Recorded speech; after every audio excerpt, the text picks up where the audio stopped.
welcome to this tutorial on creating digital assets for the O-tix University Open Day app. So to start with, we open the O-tix Open Day app design template Photoshop file. Now this file would have been sent to you by one of the customer support personnel at O-tix, or you can have this file downloaded from within the O-tix system itself.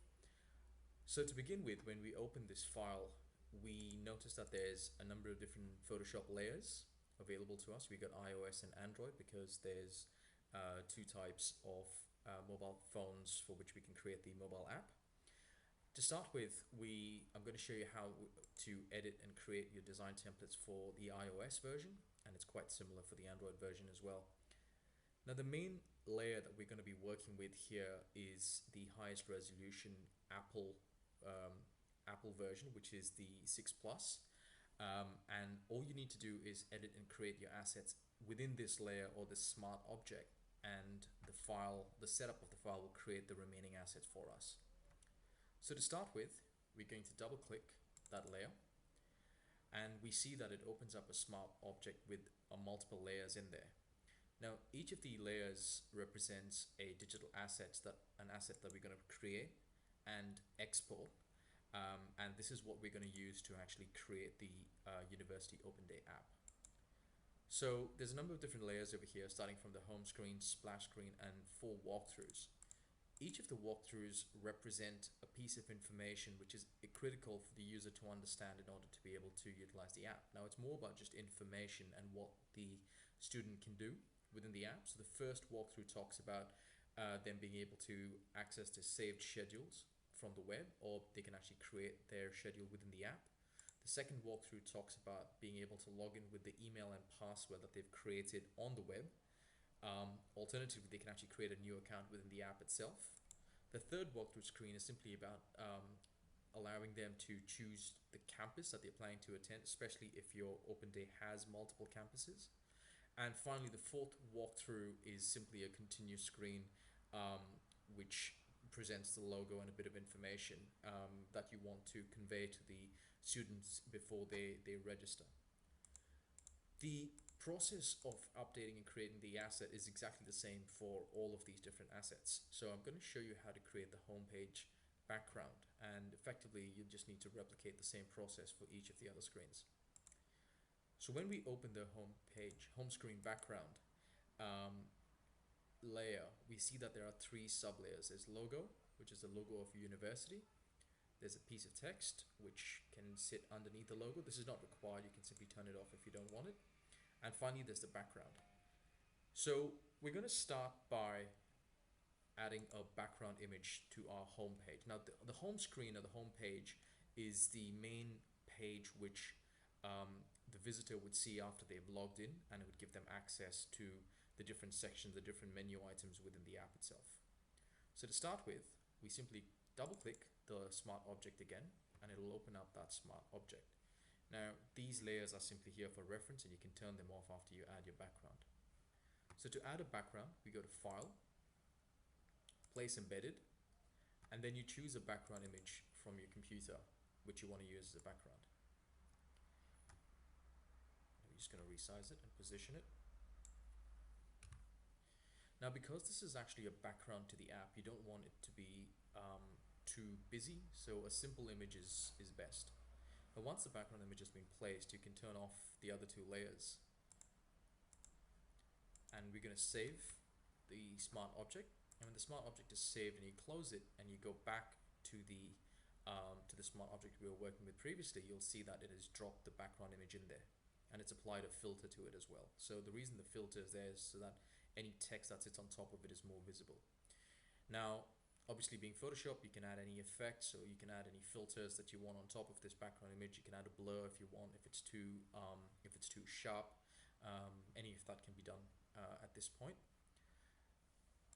So now what we're going to do is we're going to change the logo, and it's the same process. So you double click the smart object, you'll see that it opens up here. Now I've already added the O-tix logo in here, and I'm going to hide the other 2 layers, and we save that, and that adds the O-tix logo in there as well. So the smart object basically works as an image anything you put into the smart object and you save will appear on the master image. So now I'm happy with that as a background. I'm going to save this again. And once it's saved, I close the smart object and it returns me back to the main file. Now in the main file, you can see that just by editing the one layer, I've created assets for all of the different resolutions of mobile phone that Apple has. So once that's done, we now need to export these layers. Now I call the layers basically base. They've just got base names. You can change the file names after exporting. So to export, hold down the Control key and select different layers you want to export. Right click and click on Export As. Now this is working with Photoshop Cloud 2015.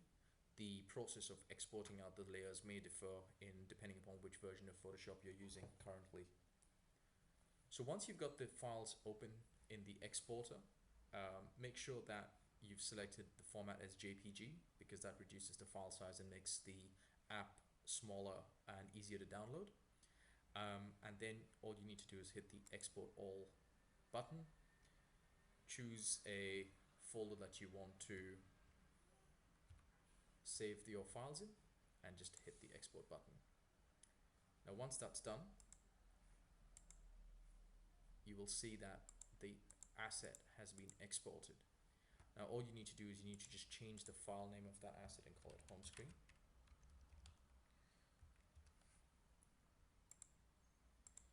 Just change the word base, keep the resolutions the same so that we know what resolution each of these assets are for.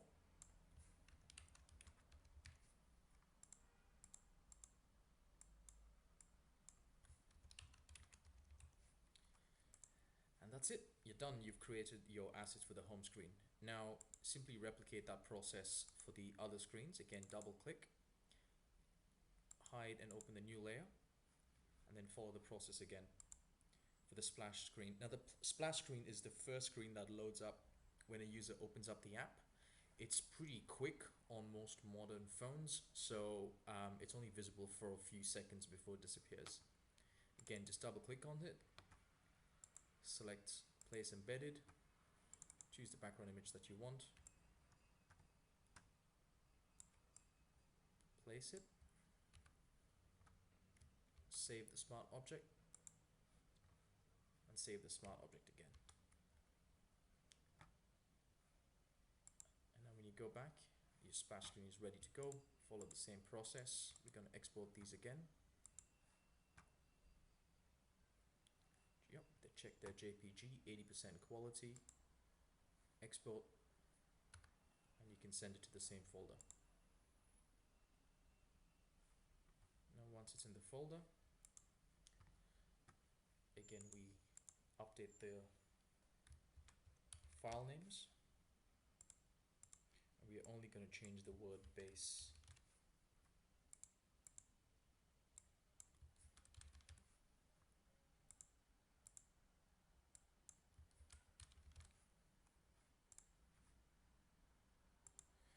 And that's it. And then you keep creating assets for the walkthrough screens and so on. It's important on the walkthrough screen 4, please make sure that the continue button is hidden before you export it or before you save it, because that button is actually created within the app. We've left it within the design for reference purposes, so you know what it's going to look like when you place your background image. If you have any questions, please email support@o-tix.com or call us at 03 9988 1420, and we'll be happy to guide you along. Thank you. Bye-bye.